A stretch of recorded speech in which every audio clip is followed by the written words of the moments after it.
All right.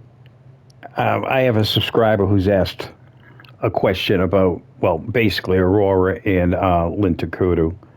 And in regards to Lintakudu, actually to all of these, if you see where I'm on right now, you go to the shop, you go to the boundaries. When you're starting off, one of the things you want to do is open up these passes, or you can purchase them by selling the meat, right? So you earn money. You can see at the top right, I've got over $600,000. Yesterday, I purchased the rest of all the guns and bows and stuff that I hadn't had. So I'm down to about 604,000. Purchasing these, or which is something that I preferred, was to do all the challenges, the tasks, and all that stuff, the objectives. So I have completed everything. Just happened to be on Linda Kudu, but all the other maps I've completed every single challenge. Doing this also opens up some of those reservations, right? And that's where your high quality animals are going to be. So if what you're trying to do is fill your main lodge or your side camps with high quality animals, you should kind of spend most of your time hunting those areas like Tarunu Grounds. I love Tarunu Grounds. I also noticed that if you see these animals here, here's a wolf, right? 60 to 99%. More than likely, there's not a 5-star there. But what I wanted to say is you can see that this is a high quality animal by the crown. Don't waste, I mean, you should hunt your primary areas, like this pheasant's primary area. That's what the star represents. And this tilde mark is really the secondary areas in the system, even if you do all the reading. So if you click on any animal, for instance, excuse me, go over to the encyclopedia, come over to any animal, and you can read up on it. So let's just check the moose, medium size, blah blah blah. Here's the life cycles. So I'm going to talk about this in a second. The resting areas by the Z's. The plant is the feeding areas, and then the water symbol, of course, is for drinking, right? You want to, I preferred when I started, everybody could do it however the hell they want. My recommendation is to open up. If you're brand new, start driving around, find where the roads are. You'll start to find where the water is. Get out of your vehicle, walk up the water. Every single thing that flashes, analyze it. It will put up an icon, as you just saw on my map, where these animals are, where they're drinking. That's what you want to find first. Then you can walk any of his tracks out of there and find out. Sometimes it'll bring you to a feeding area, sometimes it'll bring you to a resting area. If you can find all the areas for an animal, you can hunt it religiously any time of the day, because as you can see here, it tells you. So it's going to be sleeping or resting anywhere from midnight till around 5 o'clock in the morning, which is where they should have meandered over to wherever they're going to feed. So you'll be able to track these animals. So as you get more proficient, and you can see the animal weights and their ages down below. You got young, you got adult, and you got mature. So mature, it goes from 10 to 14 years. So I've evaluated that day 1, day 2, day 3, when it rolls back over to day 1, that's 1 year of the animal's life cycle. So you can start to evaluate, should I kill it? Should I not kill it? Is it going to make a 5-star, or is this money in the bank? Every 1-star mature that I see, I kill. If I'm at a herd where I'm tracking 4 stars, or if I'm waiting for a 5 and I want to, cull the herd from the low fitness animals, because the more low fitness animals you take out, they're going to come back at a higher fitness level, which means they might achieve that status of being mature, of making a 5-star in the mature range. So you're trying to basically like a plant. You're trying to grow the best plant you can. You're trying to grow the best animal you can. Take 5 stars. Hunt the reservations to get the total quality scores. If you want everything to be 490 and above for a trophy animal, the antlered animals are the ones that are more noticeable because they'll have bigger sets of antlers, and you can see that on the red deer especially, and whitetails. You can see what they look like through their different life cycles. But anyway, So that's how I do it. But you can see it could be, maybe the 12th or 13th year, maybe even the 14th is when this animal might turn into a 5-star animal that I want to harvest.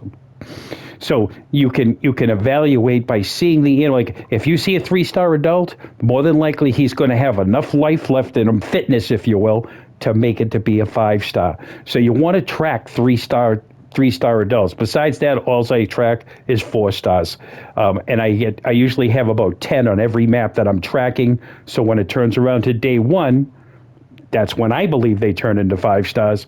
I go and I check each one. I do screenshots of each area where I'm at, where that 4-star was seen, what time of day, because it's on the screenshot, and then I come back and I do it in order throughout the day. So I'll start at like 5 in the morning, and I'll run to sometime around 8 o'clock at night, checking on all my 4 stars. Day 2, day 3 is more about finding more 4 stars, opening other areas, doing other things.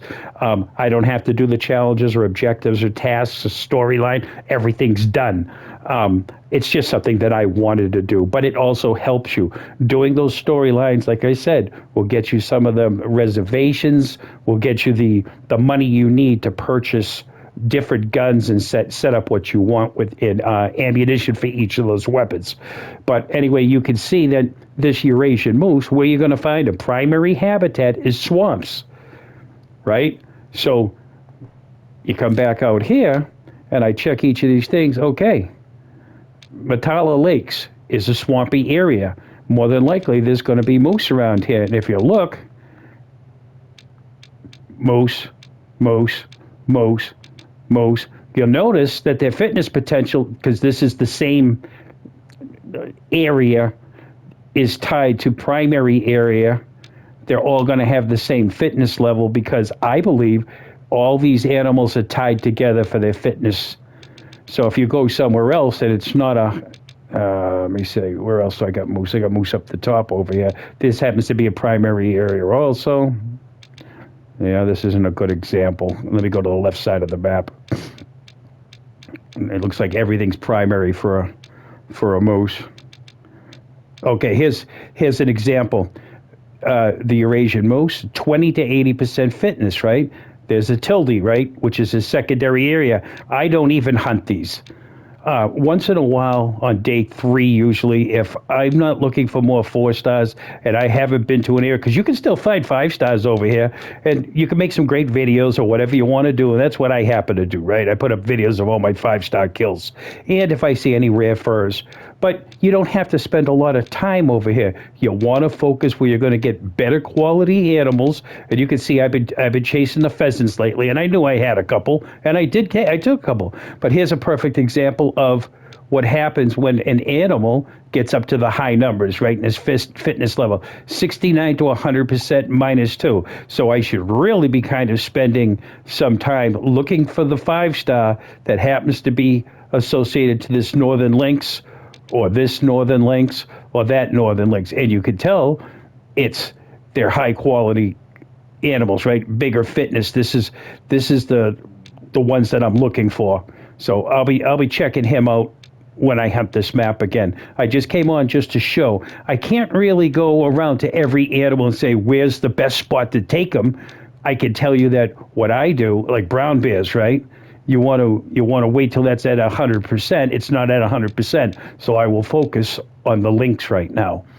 That's how I hunt. But just to satisfy the subscriber, I will say that if you see this camp you see this stand that I have out, I like getting here at about 11 o'clock in the morning. Sometimes I come into this camp, I take this little side road up, and then I park here and I walk up. It all depends on the wind. You can see the wind is coming from left to right. So this time I will not come down this way, which is what I usually do.